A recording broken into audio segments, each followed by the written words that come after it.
My love, your results can only mirror the belief that you have about yourself. I could create a video every single day about something I wish I understood in my 20s, but if I had to summarize it to one thing, it would be this. I know that if you're watching this, you are probably already knee deep into manifestation content. So that's not the angle that I'm going to take with this video, although I totally believe in all of that. I'm gonna take a more practical approach to explaining why your results will literally never exceed the beliefs that you have about yourself. What that means is, if you believe you are overweight and lazy, you will never actually sustain your weight loss if you do ever lose weight. If you do not see yourself as somebody worthy and deserving of a healthy relationship, you will ruin any healthy relationship that comes your way. If you do not see yourself as somebody who deserves an audience and a platform, you will not do what it takes to attract that audience or keep them. Self-concept and self-belief is literally the thing that I wish I spent more time focusing on in my 20s instead of trying to work hard towards goals in the absence of developing that self-concept. One of the things that kind of changed the game for me and how I think about this is learning about WeWork's founder. I think his name is Adam Neumann. If you don't know about this story, trust me, it is not what you think. If you had to boil down why WeWork was so successful for a period of time, it can only be boiled down to how delusional this man is. He literally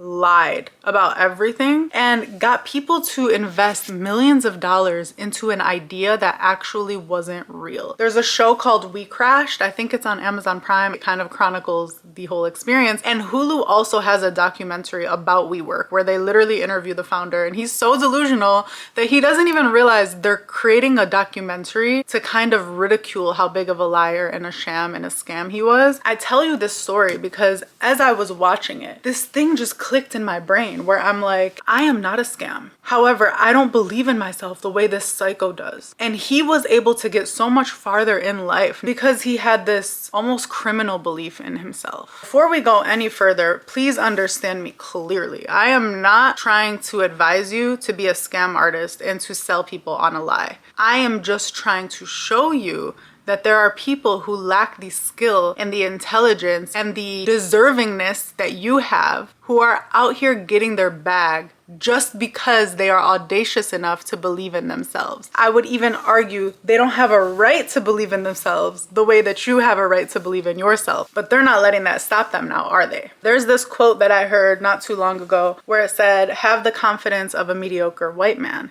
And I laughed so hard when I first heard that because that's kind of how to summarize my entire MBA experience. I pursued my MBA in 2018 and I walked in with a shit ton of imposter syndrome and just thinking I wasn't smart enough to be there, thinking I wasn't good enough to be there. I was around amazing people, but I was in good company because I was also an amazing person with so much to offer. It took for me to realize that some of these people, they're not smarter than me. They just dare to believe that they are. They're not better than me. They're not more talented. They're not even more successful. Like, I would look at their resumes and be like, oh my God, they just know how to talk about themselves better than I do. They would be in class being called on for a specific answer, and I would know the person personally. So I would know they didn't actually read the case. They didn't do their reading, but they would speak with such confidence that they would convince everyone around them that they did do the reading. The point is, okay, the only thing that was holding me back in my 20s from everything, career-wise, relationship-wise, body goals-wise, anything that I wanted, confidence-wise, boundaries-wise, was literally me not seeing myself as the person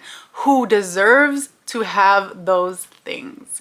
It is crazy how 99% of it can be boiled down to that self-belief, with that remaining percent being the actions that you take, which are still dependent on whether you believe you're good enough to take those actions. Like, if you don't see yourself as someone who belongs at a top 10 university, you're just not going to apply to those schools. That's why I'm emphasizing the belief, because the sustained actions can really only come once you see yourself as someone who should have those things. I want you to understand you don't need to start losing weight to see yourself as the person who fits into your dream dress. You don't need to go on your first date to start seeing yourself as someone worthy of a loving, healthy relationship. And I will argue that you will not get those things until you first start seeing yourself as the person who deserves to have those things. It should make you angry that there are people out there like Adam Newman who think they deserve to be a serial entrepreneur with literally no credentials and nothing but a lie. It should make you mad that people like that feel that they have a right to believe in themselves so much when they are actually unethical and trash. You're not unethical and you are not trash. Why are they believing in themselves so much more than you're believing in yourself? It's okay if you're mad, because that should make you mad. One of the best lessons that I learned kind of on accident was from my aunt. This was right after my dad died. We kept hearing all these theories about whether he went to heaven. My family's very religious and spiritual, so we were trying to understand and have some meaning. And my aunt wasn't really liking some of the things that she was hearing, and so she said, you know what, we just need to pick something to believe in and believe in that. She said it jokingly, kind of like in a frustrated way of like, I just don't want to hear this anymore. I just want to believe whatever I want to believe. And it stuck with me because I'm like, yo, that's so real. I don't know what happens when people die. I don't know. I know what I've been told. I know what I've heard, but I will not likely figure it out until I figure it out. So why not just tell myself the thing that makes me feel best? And so I applied that to how I coped with my dad's death, but then I just started applying it everywhere. What I found is choosing, hand selecting the belief that I like the most, not the one that I think is true, because a lot of different things can be true and a lot of different things become a self-fulfilling prophecy when you just decide to believe in them. It's kind of like I'm looking at this menu, like a Cheesecake Factory menu with multiple different items. And I hand select the belief that I like the most and I just dive into that. Right now, I'll give you an example. I have these supplements that I started taking, and I've never been one to take vitamins or supplements, and I'm like, you know what, this seems like a fun thing to do. I could go on YouTube and go down the endless rabbit hole of people saying whether they matter or not.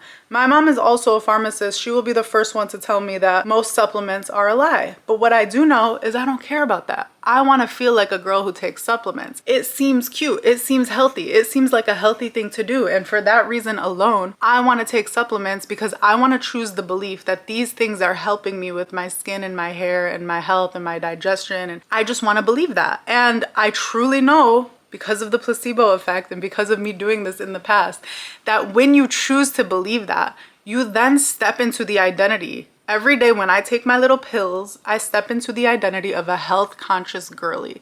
And that belief and that little action that supports that belief, whether physiologically it's actually doing something in me or not, I am actually choosing to be more healthy in my daily life because I've selected the belief system that I am a person who does these types of healthy things.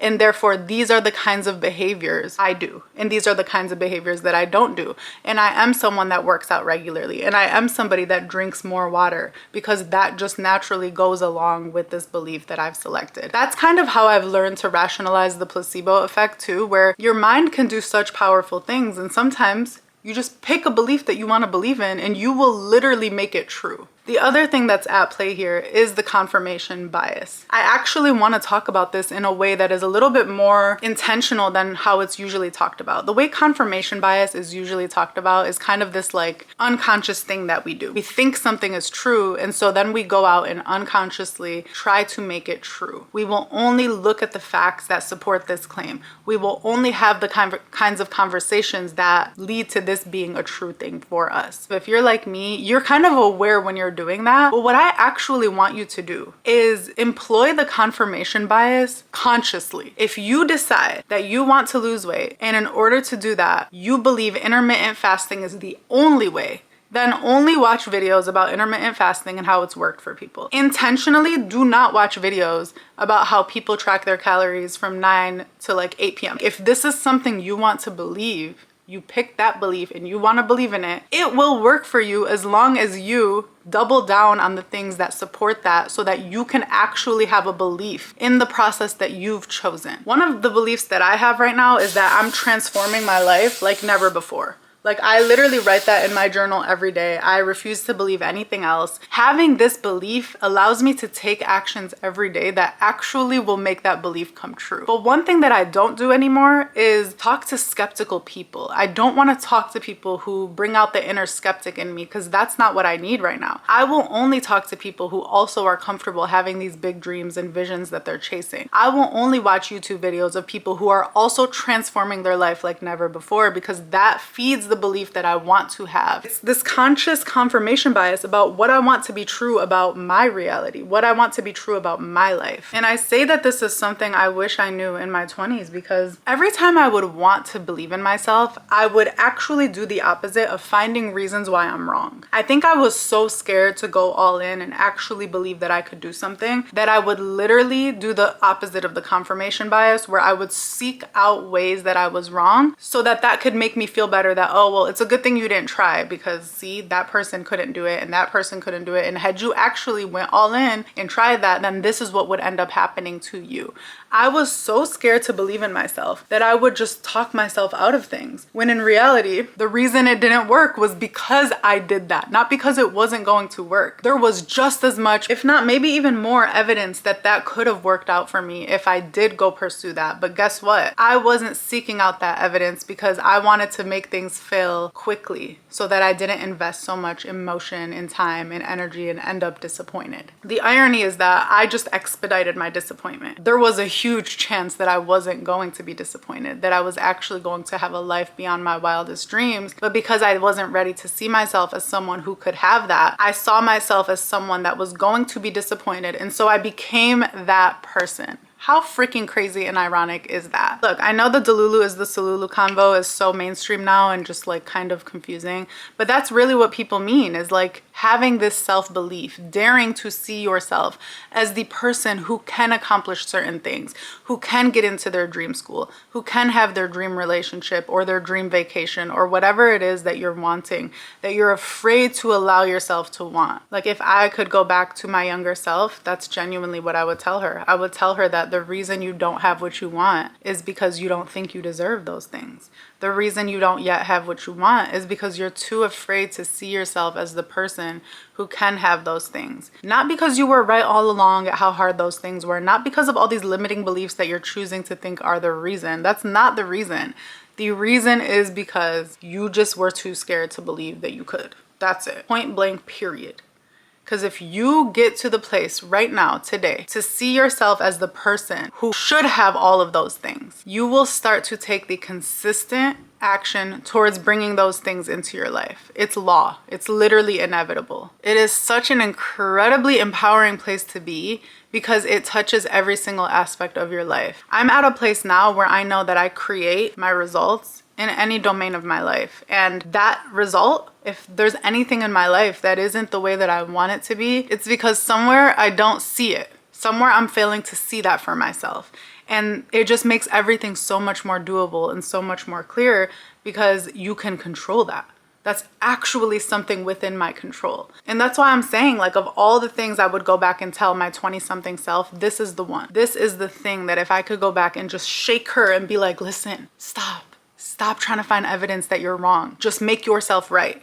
Choose the thing that you want to believe in and double down on that and block out any noise that challenges that. If you want to believe that you're a content creator full-time, block out any conversations that are going to challenge that. Focus on the success stories that are around you. Focus on watching the documentaries or reading the books of people who were able to make their dreams a reality.